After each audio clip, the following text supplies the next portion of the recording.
ত্রয়োদশ জাতীয় সংসদ নির্বাচন আগামী ফেব্রুয়ারিতে অনুষ্ঠিত হবে কিনা এই প্রশ্নে ফের ধোঁয়াশা তৈরি হয়েছে দেশের রাজনীতিতে। অন্তর্বর্তীকালীন সরকারের সক্ষমতা ও সদিচ্ছা নিয়ে সংশয় প্রকাশ করেছেন বিএনপির ভারপ্রাপ্ত চেয়ারম্যান তারেক রহমান।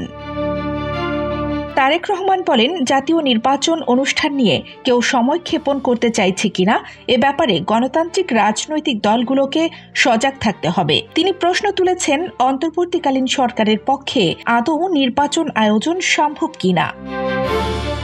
সাম্প্রতিক সহিংসতা, আইন শৃঙ্খলা পরিস্থিতির অবনতি এবং পিআর পদ্ধতি নিয়ে তীব্র বিতর্ক যেন সেই সংশয়কে আরও ঘনীভূত করছে। একদিকে বিএনপি দ্রুত নির্বাচনের পক্ষে, অন্যদিকে জামাতে ইসলামী বলছে আগে সংস্কার পরে নির্বাচন। এর মধ্যেই আবার ভোটের অনুপাতে আসন বণ্টনের পিআর পদ্ধতি ঘিরে শুরু হয়েছে উত্তপ্ত বিতর্ক। পিআর পদ্ধতির পক্ষে জামাতের আহ্বানে বিশাল সমাবেশ হলেও আমন্ত্রণ পায়নি বিএনপি।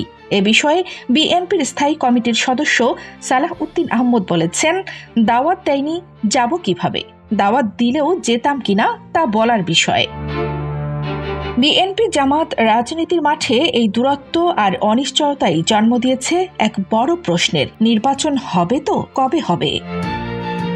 যদিও লন্ডনে তারেক রহমান ও প্রধান উপদেষ্টা ডক্টর ইউনূসের বৈঠকের পর ফেব্রুয়ারির নির্বাচন নিয়ে আশাবাদী হয় বিএনপি, কিন্তু এখন প্রশ্ন উঠছে, সরকার আদৌ সে পরিকল্পনায় অটল আছে তো? প্রধান উপদেষ্টার প্রেস সচিব আবার দাবি করেছেন, নির্ধারিত সময়ে নির্বাচন হবে, পেছানোর কোনো পরিকল্পনা নেই। তবুও রাজনৈতিক অঙ্গনে সংশয় কাটছে না। আইন শৃঙ্খলা পরিস্থিতি, সহিংসতা আর ষড়যন্ত্রের অভিযোগ ঘিরে বাড়ছে উত্তেজনা। বিশেষজ্ঞদের মতে, এই অনিশ্চয়তা যদি আরও ঘনীভূত হয় তাহলে ফের তত্ত্বাবধায়ক সরকার গঠনের দাবি জোরালো হয়ে উঠতে পারে।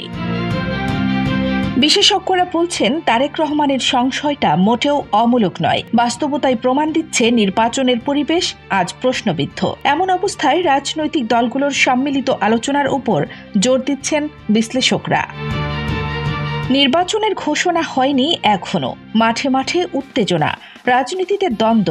গণতন্ত্রের ভবিষ্যৎ কি তবে আবারও অনিশ্চয়তার দিকে ঠেলে যাচ্ছে? কানিস ফাতেমা, নিপা, খবর সংযোগ।